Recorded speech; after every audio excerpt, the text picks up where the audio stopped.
नमस्कार, आप देख रहे हैं वीआईपी न्यूज। मैं हूं आपके साथ प्रज्ञा तिवारी। रुक करते खबरों की ओर। छत्तीसगढ़ के मुख्यमंत्री विष्णुदेव साय ने जगदलपुर में आयोजित कार्यक्रम में कहा कि नियत नीलानार योजना के तहत सुदूर क्षेत्रों में शिक्षा, स्वास्थ्य, बिजली और सड़क जैसी मूलभूत सुविधाओं का विस्तार किया जा रहा है। साथ ही केंद्र और राज्य सरकार की योजनाओं का लाभ भी उन्हें मिल रहा है।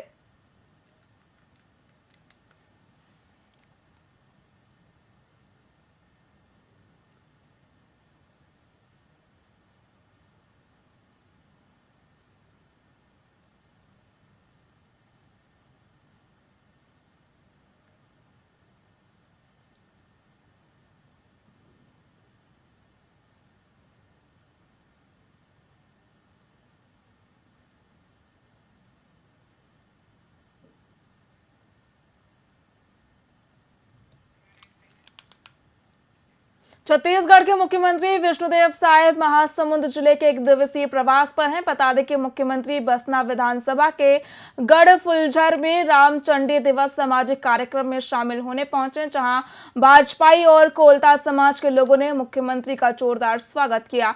वहीं मुख्यमंत्री ने शासन की महत्वपूर्ण योजनाओं का उल्लेख करते हुए कई घोषणाएं भी की।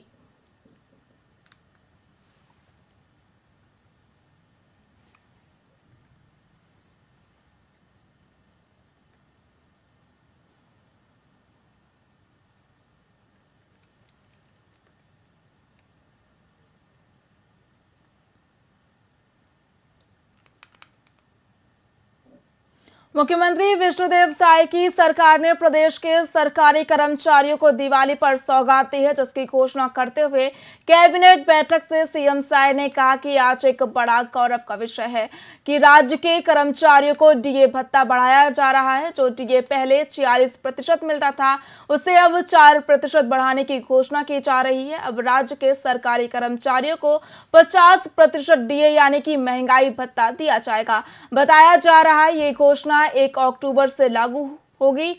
बता दें कि प्रदेश में 3 लाख से अधिक सरकारी कर्मचारी काम करते हैं, जिन्हें मुख्यमंत्री विष्णुदेव साय ने दिवाली का तोहफा दिया है।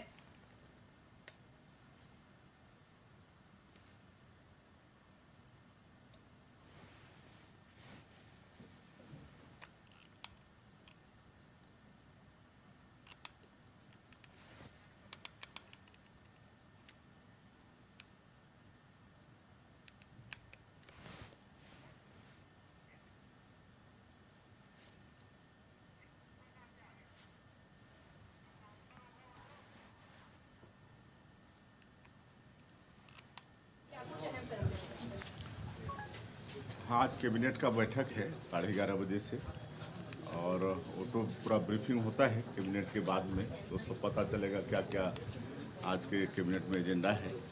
और आज एक बड़ा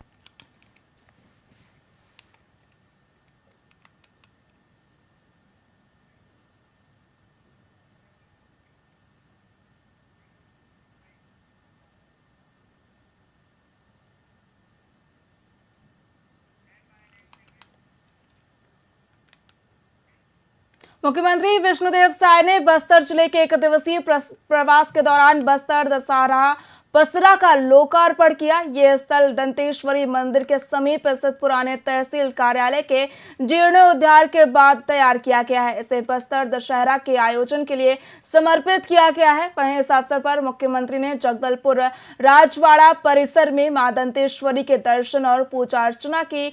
उन्होंने प्रदेशवासियों की सुख, समृद्धि और खुशहाली की कामना की। वहीं इस लोकार्पण समारोह में बस्तर दशहरा के माटी पुजारी कमलचंद और वन मंत्री केदार कश्यप भी उपस्थित रहे।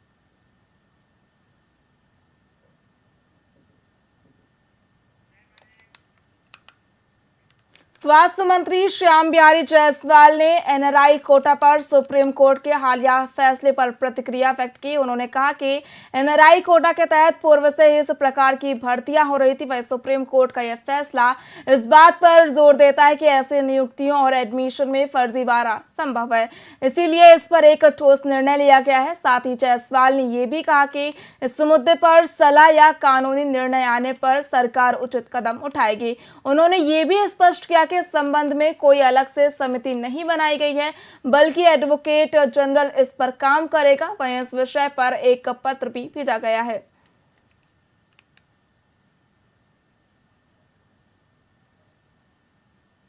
देखिए, ये एनआरआई कोटा पूर्व से ही एमसीआई के गाइडलाइन में चलते आ रही थी और पिछले समय से लगातार इस प्रकार की जो भर्तियां हैं छत्तीसगढ़ के राज्य पत्र में प्रकाशित थी।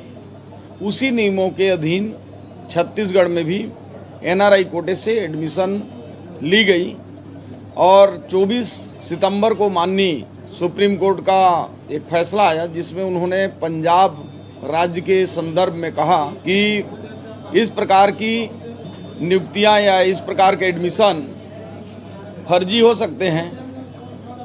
उसको छत्तीसगढ़ सरकार ने संज्ञान लिया और माननीय मुख्यमंत्री जी ने ये निर्देशित किया है कि इसकी कानूनी राय लेकर इस पर शीघ्र प्रक्रिया पूर्ण करें।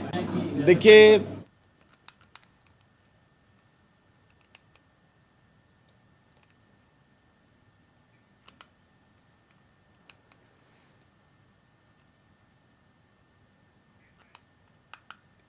स्वास्थ्य मंत्री श्याम बिहारी जायसवाल का एक बयान सामने आया जिसमें उन्होंने स्वास्थ्य के क्षेत्र में सरकार की एक बड़ी उपलब्धि का जिक्र करते हुए जानकारी दी है कि सिम्स मेडिकल कॉलेज बिलासपुर के लिए 2 नए पाठ्यक्रम चालू हो रहे हैं। उन्होंने कहा कि सिम्स में एचडी रेडियो डायग्नोस्टिक और रेस्पिरेटरी मेडिसिन के लिए 2 नए कोर्स चालू किए जा रहे हैं। साथ ही 27 सीटों की वृद्धि हुई है। जायसवाल ने कहा कि हमारी सरकार के लिए ये एक बड़ी उपलब्धि है।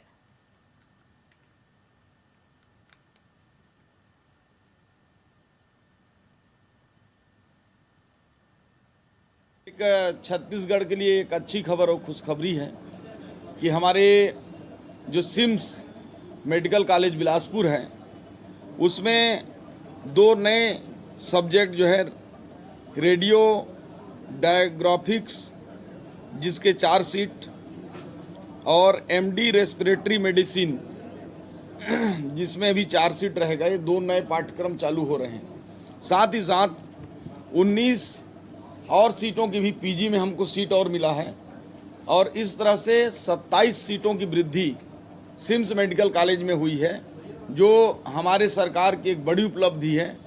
और माननीय मुख्यमंत्री जी ने जो राज्य में स्वास्थ्य सुविधाओं का विस्तार के लिए जिन्होंने जो बीड़ा उठाया है उसमें युवाओं के लिए राज्य में जो मेडिकल कॉलेज है उसकी शिक्षा को लेकर काफ़ी संवेदनशील हैं। आपने देखा होगा कि हिंदी मीडियम से हमने मेडिकल कॉलेज की पढ़ाई को भी प्रारंभ किया ताकि बच्चे और अच्छे से पढ़ सकें। साथ ही साथ पीजी सीटों में आज सिम्स में 27 सीटों का बढ़ना, प्रतिवर्ष हमको नए 27 स्पेशलिस्ट मिलेंगे। इसके लिए मुख्यमंत्री जी का मैं आभार व्यक्त करता हूँ। रायपुर दक्षिण उपचुनाव का बिगुल बज चुका है। मुख्य निर्वाचन पदाधिकारी रीना बाबा साहेब कांगले ने इस उपचुनाव की जानकारी देते हुए स्पष्ट किया कि केवल विधानसभा क्षेत्र में ही आदर्श आचार संहिता लागू होगी। वहीं नगर निगम और महानगर होने के कारण पूरे जिले में आचार संहिता नहीं लागू होगी। बता दें कि मतदान के दौरान सुरक्षा के लिए 5 कंपनियां तैनात रहेंगी, जिसे लेकर रीना बाबा साहेब कांगले ने बताया कि 18 से 25 अक्टूबर तक नामांकन पत्र भरे जाएंगे। वहीं मतदान 13 नवंबर को होगा और मतगणना 23 नवंबर को की जाएगी। ये उपचुनाव स्थानीय राजनीति के लिए अहम माना जा रहा है और निर्वाचन आयोग ने सभी आवश्यक व्यवस्थाएं सुनिश्चित करने का आश्वासन दिया है।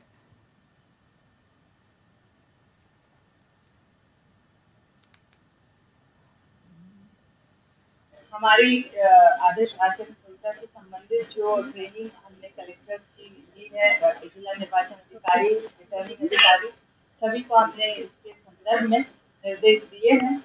संपत्ति विरूपण के प्रभावी क्रियान्वयन के लिए कड़ाई से पालन किया जाएगा।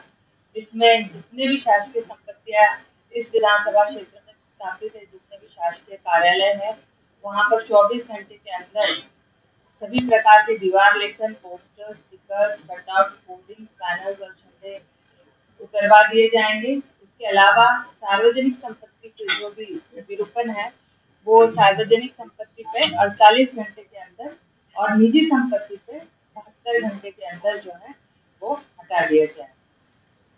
शासकीय वाहनों के उपयोग राजनीतिक प्रचार प्रसार के लिए पूर्णतः प्रतिबंधित रहेगा और सरकारी खर्च पर जो भी विज्ञापन होंगे उस पर भी पूर्ण प्रतिबंध रहेगा।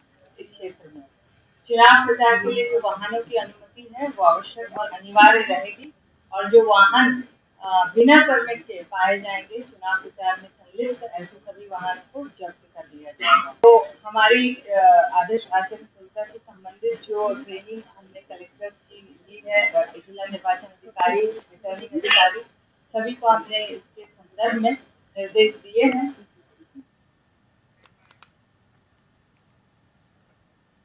पूर्व उप मुख्यमंत्री टीएस सिंहदेव ने राजीव भवन में प्रेस कॉन्फ्रेंस के दौरान सूरजपुर जिले में बढ़ती आपराधिक घटनाओं पर चिंता व्यक्त की है।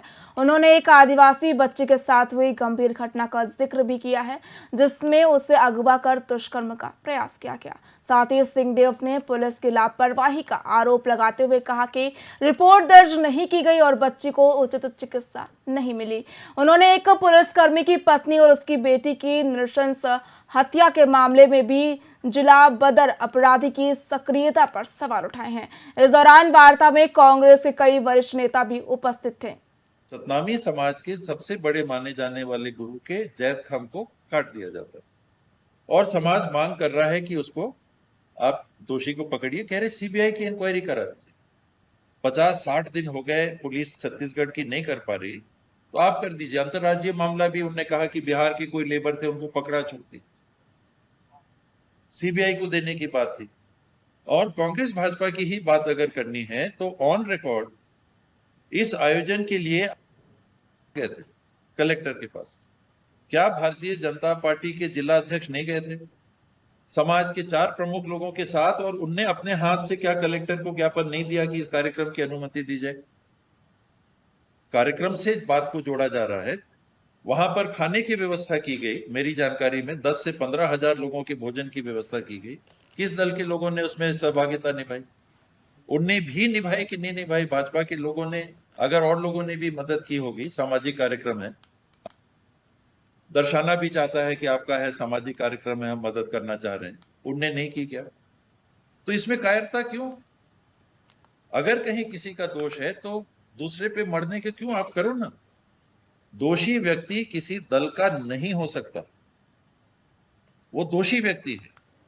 वो न कांग्रेस का, न भाजपा का, न अन्य किसी दल का। उसने कानून को तोड़ा है, उसको केवल उस नजर से देखना चाहिए। सतनामी समाज के सबसे बड़े माने जाने वाले गुरु के जैद खान को काट दिया जाता है और समाज मांग कर रहा है कि उसको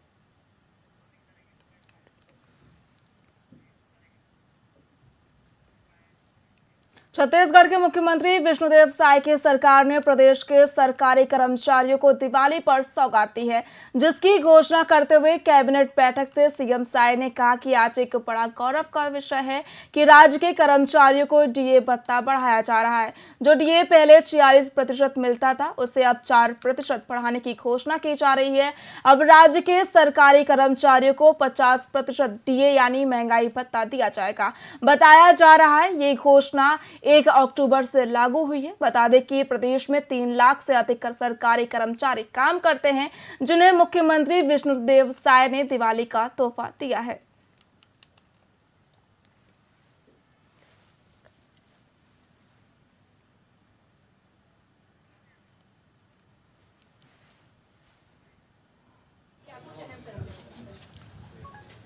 हाँ, आज कैबिनेट का बैठक है 11:30 बजे से, और वो तो पूरा ब्रीफिंग होता है कैबिनेट के बाद में, तो सब पता चलेगा क्या क्या आज के कैबिनेट में एजेंडा है। और आज एक बड़ा गौरव का विषय है कि हमारी सरकार ने निर्णय लिया है कि जितने जो राज्य के कर्मचारी हैं दीपावली सामने आ रहा है, तो राज्य के कर्मचारियों को अभी जो 46% उनको डीए मिल रहा है, तो हम लोग केंद्र के समान करते हुए उनको 4% उनका डीए बढ़ा रहे हैं, 50% उनको डीए मिलेगा। पूर्व मुख्यमंत्री भूपेश बघेल आरोप लगा ट्वीट किए हैं कि ये तौरधा मामले को लेकर के आदिवासियों का अपमान कर रहे हैं, हमारी नजर में पहली नजर है।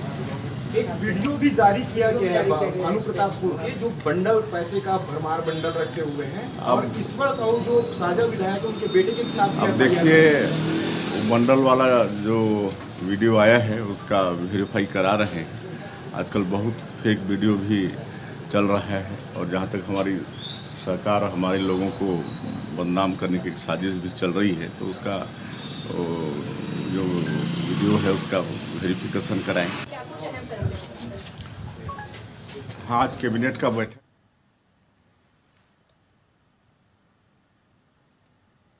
फिलहाल खबरों में इतना ही। देखते रहिए VIP न्यूज़। नमस्कार।